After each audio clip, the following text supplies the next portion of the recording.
La famille, bonjour à tous, j'espère que vous allez bien et que la journée fut bonne. Les gars, ce Barça, moi je vais pas vous mentir, hein. J'ai pas les mots. Qu'est-ce que vous voulez que je vous dise? Parce que là, aller mettre une manita, d'accord, à Villarreal, chez eux, à la Ceramica, leur mettre 5-1 en sachant que tu sors d'une défaite en Ligue des Champions, en sachant que tu viens de perdre ton gardien titulaire pour je sais pas combien de temps, qui est un des meilleurs du monde, on va pas se mentir, Ter Stegen, les gars, rien que l'arrêt qu'il a fait avant de se blesser, les gars, c'est une dinguerie, d'accord, et tu gagnais 2-1, d'accord, juste à la mi-temps, ça veut dire que tu peux revenir avec le moral dans les chaussettes et tout. J'ai l'impression qu'ils se sont servis de ça pour rehausser encore le niveau, les gars. Et en plus, c'est des minots de 20 ans, les gars, qui allument. C'est des minots de 20 ans qui envoient des boulets de canon qui font trembler les filets. Alors, pour faire le parallèle avec le Real Madrid, nos meilleurs joueurs du monde, les soi-disant, là, faut vite qu'ils se réveillent. Parce que là, c'est des gamins de 20 ans. Et en parlant de gamins de 20 ans, maintenant, on va rentrer dans le débrief. Avant de parler de Lamine Yamal, parce que moi, je suis choqué, je vais être honnête, hein, je vais être objectif, parce que ce petit, il est en train d'entrer dans une autre dimension. Tiens, ça sera le titre. Ça sera le titre de la vidéo. Ce petit-là, il est en train de rentrer dans une autre dimension, clairement. Mais avant de parler de Lamine Yamal, je vais parler de Pablo Torre. D'où ils nous l'ont sorti, celui-là? D'où il sort ce petit, les gars? Pablo Torre, meneur, numéro 10 au milieu de terrain du Barça aujourd'hui. Alors j'ai regardé, parce que je ne le connaissais pas, je vais être honnête avec vous, hein. Je suis parti regarder un petit peu, il vient de Gérone. Il a joué pour le Barça et avant, je crois, c'était le Racing Santander. 21 ans, le minot, c'est un gamin encore, hein. Et il est comme ça au milieu de terrain, aussi à l'aise. Hein? Vous avez vu cette passe pour Lewandowski? Cette passe pour Lewandowski, on croit qu'il va écarter sur Lamine Yamal. Il arrive, t'as même l'impression qu'il regarde Lamine Yamal, mais il sait déjà que Lewandowski va transpercer la défense et lui glisse d'un timing parfait. Elle est là, elle passe à travers les lignes. L'autre, il a juste à mettre un gros pointu dans les filets, but. Lewandowski, pareil. Bon, je vais faire détail par détail les joueurs marquants, même si tout le monde m'a marqué, parce qu'ils sont sur une autre planète, on va pas se mentir. Je m'attendais vraiment à ce qu'ils se fassent casser le moral. Voilà, ils sortent d'un match de Ligue des Champions, ils se sont fait taper. Mais en fait, c'est un faux pas. C'est la faute de Ter Stegen avec cette sortie.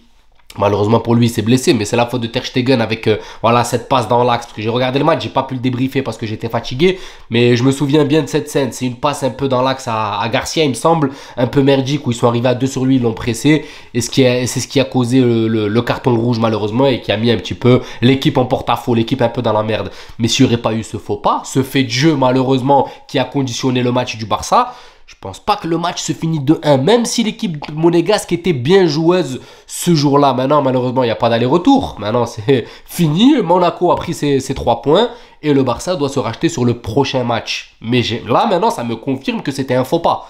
Que c'était juste un faux pas. Parce que là, ce qu'on vient de voir, les gars, aller mettre 5-1 à la Ceramica, à Villarreal, le soi-disant sous-marin jaune qui vient de couler alors qu'ils ont joué. C'est une équipe joueuse qui, à l'heure actuelle, n'avait pas encore perdu en Liga, qui est positionnée juste derrière l'Atlético, il me semble. Donc, c'était intéressant. C'était un très beau match à suivre.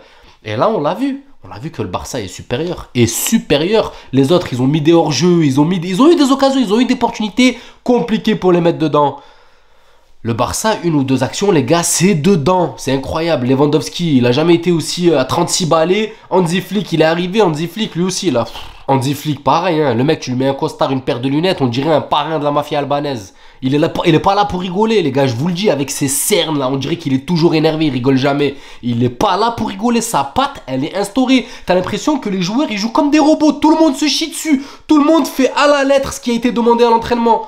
Vous avez vu ces séquences de jeu au milieu de terrain, les gars? Tac, tac, tac, tac, jeu en triangle, bam, ça déborde. Le milieu de terrain, ils arrivent à te mettre n'importe qui dans la sauce. Je suis bluffé, les gars, par cette équipe du Barça. Je vous le dis, en fait, passer du tout au tout en une saison, c'est incroyable. Parce que la saison dernière, ces phases de jeu, tu les voyais jamais avec le Xavi Ball. Il y avait des belles séquences. Mais là, en 6 matchs, venir imposer un truc comme ça, c'est incroyable. Bon, vous allez me dire, ouais, t'es en train de les lècher, mais les gars, moi, je préfère être objectif et être honnête. Là, ce Barça est agréable à voir jouer. Voilà, c'est agréable à voir jouer, c'est beau. Et encore plus quand tu vois une équipe en face qui est joueuse aussi. Parce que Villarreal a été très joueuse aussi, une belle équipe à voir jouer. Et là, c'était un match intéressant. Malheureusement, voilà la petite blessure de Ter Stegen, mais le match était intéressant. Maintenant, je m'arrête sur un joueur, les gars. Oui, je m'arrête sur lui, Lamine Yamal.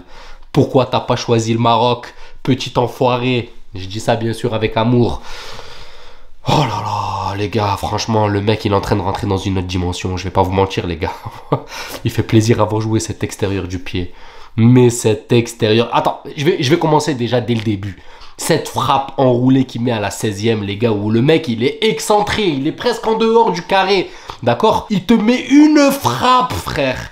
La balle, tu la vois tourner, poteau. Il n'y avait que Robben qui faisait ça, mais il était obligé de rentrer pour la faire tourner. Lui, il les frappe de l'extérieur et la balle tourne. Mais il met encore, allez. 2-3 degrés de plus d'effet, je vous jure qu'elle est dedans. Rien que ça, déjà, je dis, ah ouais. Non, le mec, il est chaud. Il arrive à trouver l'espace pour Harvey. Et après, bon, il y a eu... au début, il faisait pas un match. Tu sentais que, voilà, il était bien pris par le sous-marin jaune.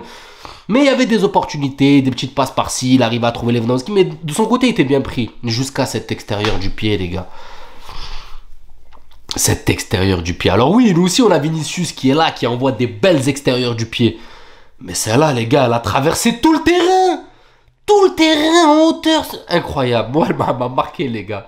Rafinha, vous savez pourquoi il était là à fond à la fin, qui voulait marbrer tout le monde? Parce qu'à la fin, faut pas se mentir, hein, c'est bien. Les Barcelonais, les Catalans, vous allez sentir ce qu'on a ressenti avec Vinicius quand il se faisait marbrer. Un joueur qui est provoquant sur le côté tel Lamine Yamal. Vous allez sentir ce qu'on ressent, les gars. Parce que là, les chassés qu'il a pris, là, Lamine Yamal, je vous jure que Vinicius était à longueur de saison, la saison dernière. À longueur de saison. Sauf que la différence entre les deux, c'est que Vini, il en avait marre. Au bout d'un moment, il se plaint et il le montre. D'accord ? Yamal, pour l'instant, il est jeune, 17 ans, il n'ouvre pas encore sa gueule, mais on va voir à la longue. Je l'espère pas, hein. J'espère pas qu'il se blesse. Je suis pas là pour souhaiter le mal de n'importe qui. Mais vous allez voir qu'à force, si les blessures l'épargnent, vous allez voir. Regardez déjà Rafinha, comment il est sorti de ses gonds. Parce qu'il sait que là, il a un bijou qui va embellir, un joyau qui va embellir son jeu. Les gars, regardez les ballons qu'il lui donne. Regardez les ballons que donne Lamine Yamal à Rafinha. Rafinha, il a mis 3, 4, 5 buts déjà. Je vous jure que la moitié des buts, c'est Lamine Yamal qui lui a donné. Sur des extérieurs, sur des centres, sur des frappes, sur des passes horizontales où personne n'arrive à l'intercepter. Moi, je suis bluffé. Ce petit, les gars, comme je vous le dis, au début, il y avait une hype. Moi, je me suis dit, c'est vrai que le petit, il est chaud. J'étais d'accord avec ça. Je savais que ce petit, c'était un phénomène. Par contre, je me suis dit, peut-être qu'on s'enflamme un peu trop vite.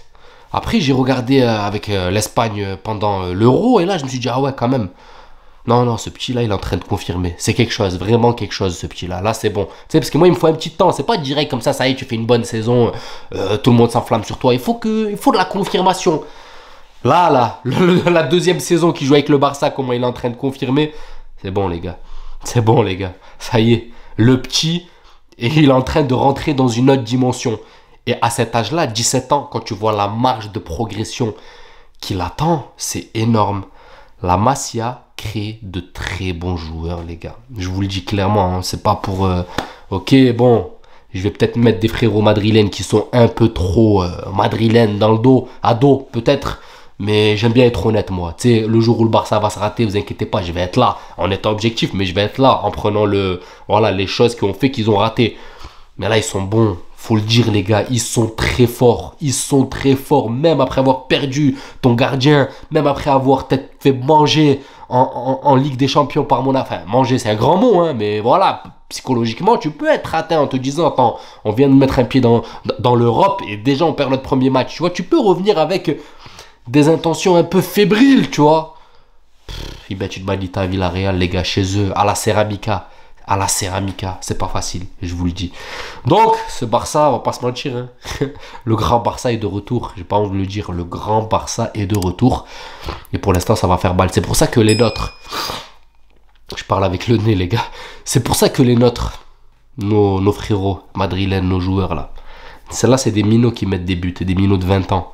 Nous, on a des, comme je l'ai dit, des soi-disant meilleurs joueurs du monde, qui ont du mal à trouver le chemin défilé. Il faut vous réveiller parce qu'à la fin, ça va se jouer sur le nombre de buts. Ça se voit. Vu comme c'est parti là, le Barça ne va rien lâcher. Et nous, si on commence à traîner la patte dès le début, ça pue la merde. Parce que eux, je vous le dis, ils vont rien lâcher. Enfin bref, voilà. Qu'est-ce que vous voulez que je vous débriefe, les gars? C'était masterclass une fois de plus. Mais le Barça les enchaîne. Et c'est la seule équipe espagnole pour l'instant à ne pas avoir perdu 2 matchs depuis le début de la Liga. Donc félicitations à eux. J'ai hâte le Classico pour voir si leurs couilles vont tomber ou pas. Ou c'est les nôtres qui vont tomber, on verra bien. Prenez soin de vous la famille, j'espère que la vidéo vous plaira. N'hésitez pas à vous abonner, à liker, ça donnera beaucoup de force à la chaîne. Et je vous dis à la prochaine vidéo. Ciao la famille.